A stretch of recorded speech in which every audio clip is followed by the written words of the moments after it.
This is how I figured out how you can become naturally smart. Let's go. When we think of naturally smart people, we tend to imagine the dickheads who barely study or pay attention in class and somehow get amazing grades. But being naturally smart doesn't mean that you're born smart.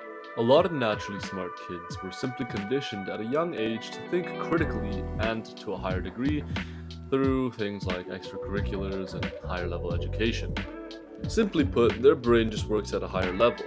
And the good news is, you can actually train your brain to do the same. And I'm going to show you how in just 3 simple steps. Let's go. Before we begin practicing to think at a higher level, we first need to get rid of any limiting beliefs that keep us from working as hard as we should. Stupid ideas such as how people are born a certain way, born stupid, born smart, or maybe how naturally smart people probably don't do any work at all, which is untrue. These limiting beliefs will become excuses for you when you start struggling to make progress and stay consistent, which is part of the process. And so the bottom line is, there is no secret formula that is going to make you naturally smart. There's no secret training program, no video that is going to change your life after you watch it. But what I can guarantee you is that you will achieve this state of higher intelligence if you put in the work and effort and stay consistent, because that is what guarantees results. My microphone died midway through recording this video, so I gotta do it all over again. But this is the part where everyone is looking for, which is, how do you actually start practicing how to become naturally smart? What do you do? What actions do you take? And I like to break this down even further. So what does a naturally smart person look like? Well, they have 4 characteristics or 4 skills that are very developed. The first one is learning, the second one is memorizing, the third one is focus, and the fourth one is application or making connections. And I'm going to break those down really quickly right now. A naturally smart person is able to pick up information and learn very quickly, not necessarily in like 2 seconds, but they're going to be able to learn faster than the average person. Now, a naturally smart person is also able to memorize information quickly, and they're able to recite pieces of information at a faster rate compared to someone who may not have the capacity or the mental capacity to retain such high volume of information. In addition to that, naturally smart people are usually able to focus for a lot longer than the average person in a short period of time, and this is what makes them so efficient at working and how they're able to get so much done in so little time. And finally, they're able to make very, very strong connections and apply the knowledge they learn in school to real things in the world and do it with a high degree of effectiveness. And don't worry if this seems very complicated, because I'm going to break each skill down and to show you how you can improve it so you can become naturally smart. Let's start with the most easy one, which is learning. As I said before, learning is picking up new information, and we can judge how good you are at learning by how fast you can pick it up, and also how comfortable you are with obtaining and retaining new information. So the way to improve your ability to learn is literally just to learn things that you're not actually very passionate about. And the reason why I say this is because it's easy to practice learning by learning something that you are interested in, but then it's not easy to practice learning something that you're not interested in. And let's be real, 99% of the time what you're learning or you're being forced to learn in high school is something that you're not very, very passionate about to begin with. And that's why learning things that you don't have a huge interest in, maybe it's just something random, but being able to pick up new information like that and use it in some sort of way, for example, you can write some sort of summary about it, or you can recite it to yourself, recite certain definitions or facts to yourself. This is how you're able to build not only your learning, but your memorization as well, which is the next portion of this video. Memorizing and learning is different in the sense that learning is picking up new information, memorizing is holding that information or retaining that information that you already learned. Now, there's 2 different types of memorization when it comes to academic assignments. There's presentations where you stand up in front of the class and you just talk, or there is tests, standard tests where you just fill in the blanks. Now, for each of them, you need some level of memorization. In presentations, you need to memorize some sort of script. In tests, you need to compile a list of definition and terms and knowledge to give yourself the highest chance of knowing how to answer a question on the test. And so to improve memorization, it's very similar to learning in the sense that all you gotta do is memorize more information at once. So a lot of people find it difficult to memorize everything for a test or not look at their phone or their script during a presentation. It's because they haven't been able to memorize the required volume of information, and their brain can't handle it. And so you want to improve your ability and your capacity to handle or memorize a lot of information at once, because you're not necessarily using this information for the rest of your life, right? Think about your presentation on how diapers were made in the 5th grade. You're not going to need that information or really call on that information in the future. It's just something that you needed to know in the moment, and you needed to sound like you were knowledgeable on the topic with, right? So my point is, you're not going to need to memorize this information for the long term. Rather, if you want to be good at the academic assignments such as tests and presentations, you need to memorize high volume in a short period of time. And which is why you need to simulate this environment by doing exactly that.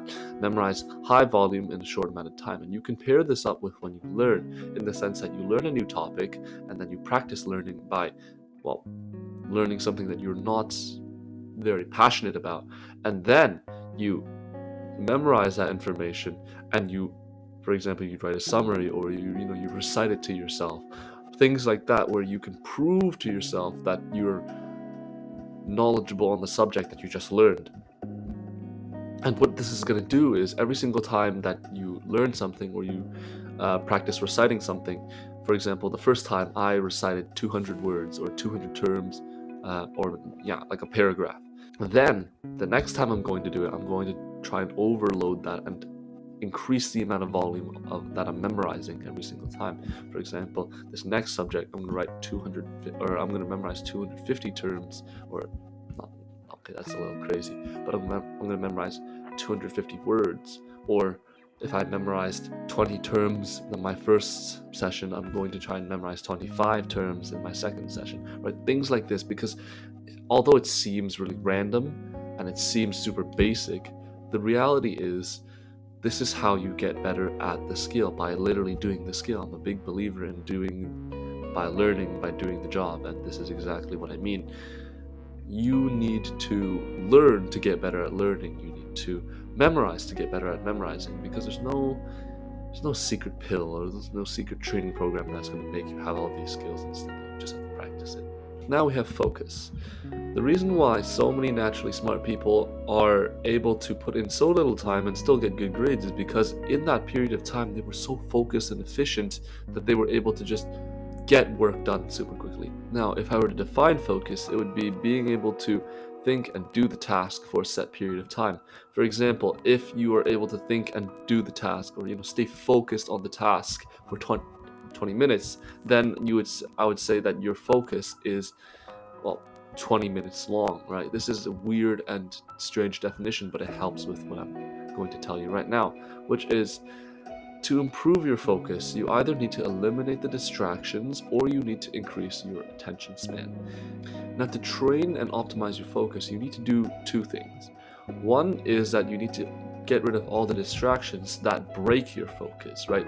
If you can eliminate the number of distractions that will break your focus, then you have a higher chance of staying on task. The second important thing is mental endurance, right? There will be times when you're not necessarily distracted, but you're just sitting there and you just can't think because your brain is just fried. And that's sometimes because you are mentally exhausted.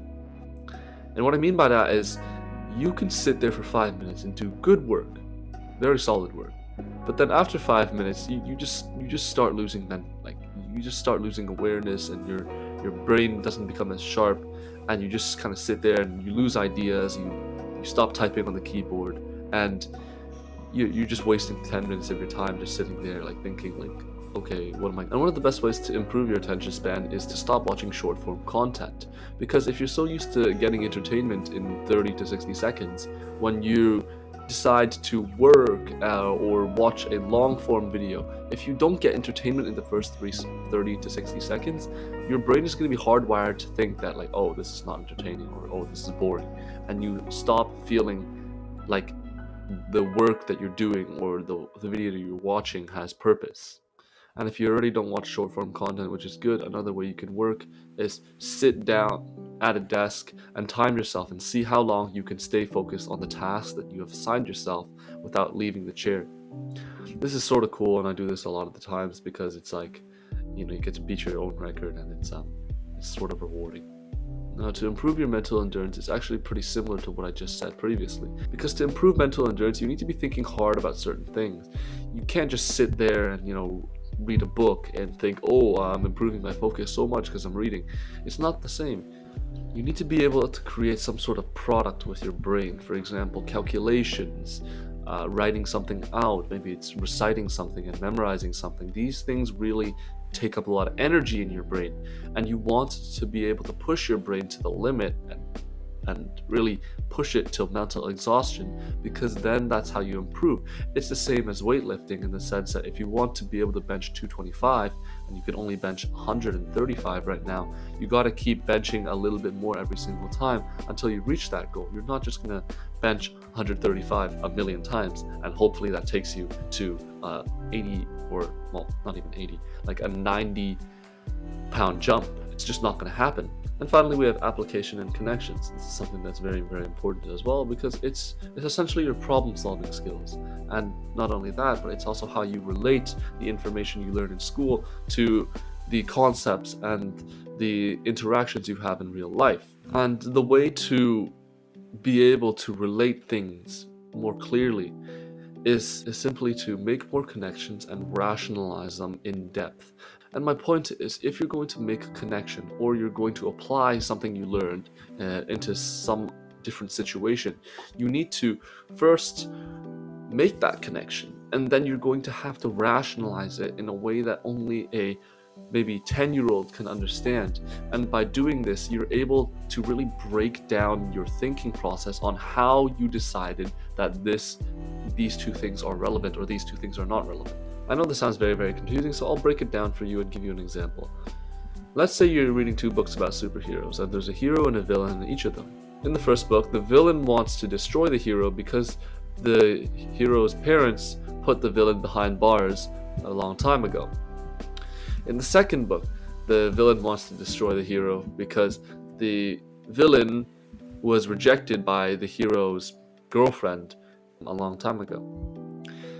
Now, after reading these two stories, you can make the connection that these two villains were hurt by something related to the hero in the past, which motivated them and influenced them to want to hurt the main character or the hero in that story. And you can break this down even further by using a certain key word that kind of, or a certain theme that kind of wraps around the entire thing, which is vengeance or revenge. And after you get this key word, it becomes a lot easier to sort of reverse engineer every single one of your connections. Because the thing is, if you're going to really break down every single connection you make into, well, key words like vengeance or fear or greed, you end up collecting these keywords and you're able to use them and kind of speed run that thinking process and reverse engineer it so that you can identify a connection very, very quickly.